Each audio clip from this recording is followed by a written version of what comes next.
Kemerdekaan seperti permata hilang dirampas kuasa penjajah barat yang tiba di archipelago Melayu. Kebebasan hilang dirampas sejak Melaka jatuh ke tangan Portugal pada tahun 1511 dan diikuti oleh Holland, Spanyol dan Britain. Di Brunei pada tahun 1841, muncul pula seorang Inggeris bernama James Brooke memperluaskan pengaruhnya dari Kuching hingga ke Lawas dan akhirnya menjadi negeri Sarawak. Di timur, firma Inggeris North Borneo Chartered Company membina jajahannya menjadikan Sabah mulai tahun 1888. Peluang mengambil kembali kemerdekaan yang hilang terbuka bila Perang Dunia Kedua berakhir pada tahun 1945 akibat Perang Dingin di antara negara demokratik dengan komunis. Jiran tetangga satu persatu mula merdeka. Dengan pertumpahan darah, Indonesia meraih kemerdekaan pada 17 Ogos 1945, Vietnam pada 2 September 1945, Philippines pada 4 Julai 1946 dan Burma pada 4 Januari 1948. Gelombang kemerdekaan terus melanda dunia. Dengan gaya kepimpinan luar biasa, Tunku Abdul Rahman Putra Al-Haj telah memujuk Britain mempercepatkan kemerdekaan Persekutuan Tanah Melayu dengan titisan dakwat pena tanpa pertumpahan darah pada 31 Ogos 1957. Walaupun baru saja mencapai kemerdekaan selama 3 tahun, Tunku Abdul Rahman Putra Al-Haj menyambung irama sejarah diplomasi antarabangsa dengan mengumumkan suatu gagasan baharu di antara Persekutuan Tanah Melayu dengan British Borneo, iaitu Sabah, Brunei dan Sarawak pada 27 Mei 1961. Gagasan ini semulanya dikenali sebagai Melayu Raya dan kemudiannya menjadi Malaysia. Ketika itu, konflik ideologi di antara demokrasi dan komunisme sedang memuncak di seluruh dunia. Golongan komunis di bawah kepimpinan Rusia dan China telah menawan Vietnam.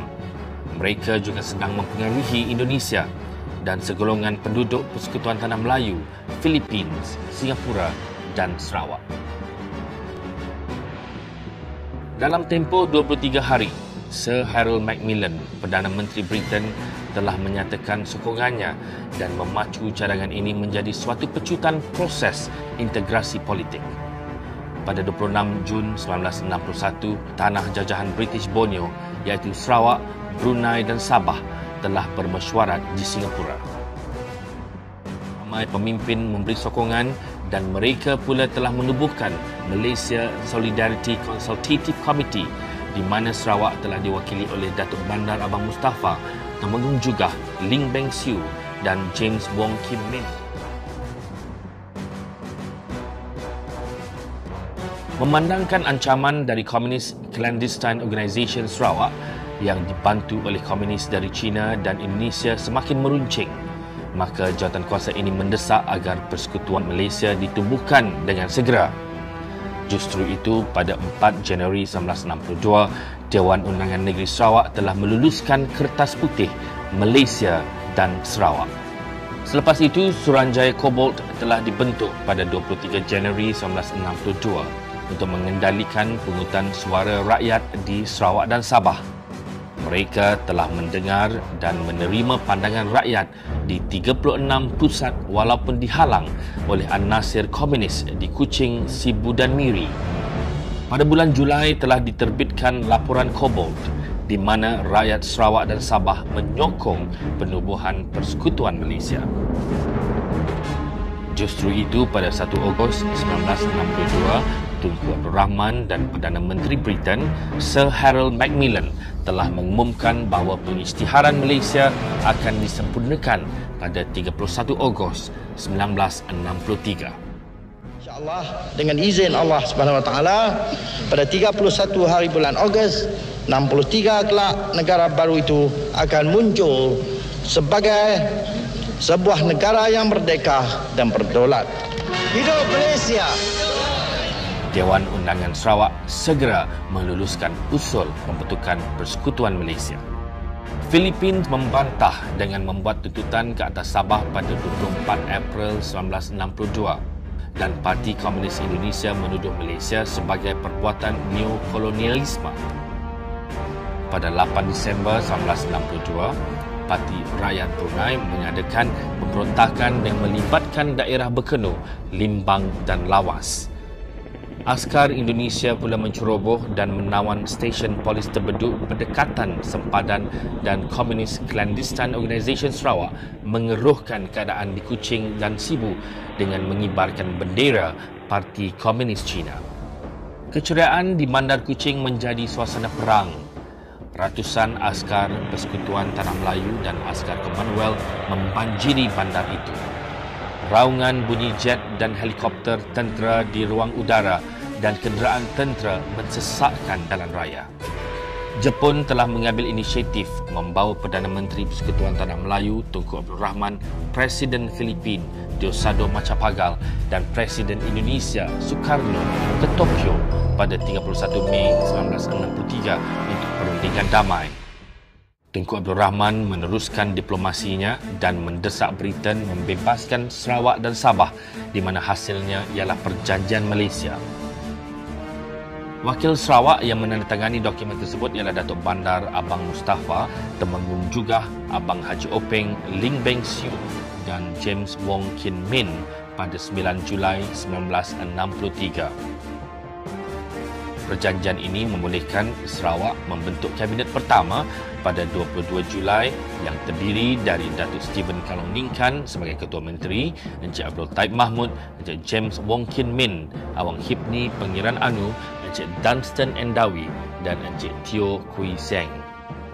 Bagaimanapun, Indonesia dan Filipina mengulangi bantahan mereka di saat akhir kemerdekaan pada 27 Julai 1963. 33 hari sebelum kelahiran Persekutuan Malaysia pada 31 Ogos. Dengan berani, Tunku Abdul Rahman berunding dengan Sukarno dan Macapagal di Manila untuk mengelakkan peperangan. Setelah 3 hari, mereka bersetuju membentuk Konfederasi Mafilindo dan meminta Pertubuhan Bangsa-Bangsa Bersatu meninjau pendapat rakyat Sarawak dan Sabah sekali lagi. Oleh kerana itu, pengisytiharan Persekutuan Malaysia telah ditangguhkan kepada 16 September 1963.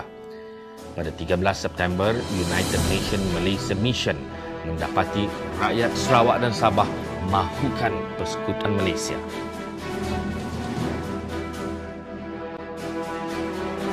16 September 1963, hari penuh debaran akhirnya tiba dan tiada siapa yang dapat menghalang janji sejarah.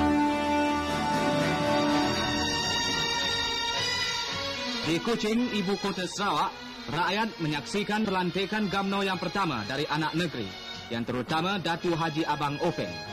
Tuan yang terutama itu berikrar berkhidmat kepada bangsa dan negara Malaysia, memimpin negeri mengikut lunas-lunas demokrasi.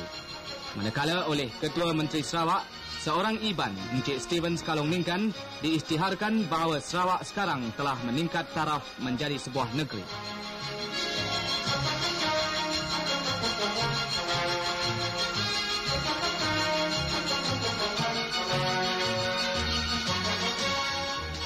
Setelah itu, oleh Wakil Kerajaan Pusat, Menteri Pertanian dan Kerjasama Tuan Haji Muhammad K. Johari memasyhurkan kemerdekaan Sarawak dari apa jua bentuk penjajahan. Merdeka bersekutu di dalam negara Malaysia. Maka bermulalah sejarah baru negeri Sarawak untuk mengisi kemerdekaan demi kemajuan dan kesejahteraan rakyat. Landasan awal telah diletakkan oleh Ketua Menteri yang pertama, Datuk Stephen Kalong Ningkan. Ketua Menteri yang kedua, Datuk Tawisri, membawa keyakinan baru. Ketua Menteri ketiga, Datuk Abdul Rahman Yaakob, menghapuskan gerombolan komunis. Ketua Menteri keempat, Tun Sri Abdul Taib Mahmud, ahli Kabinet pertama 1963, membawa politik pembangunan yang membawa transformasi kemajuan fizikal dan insan sehingga detik bersejarah hari ini, 16 September 2010.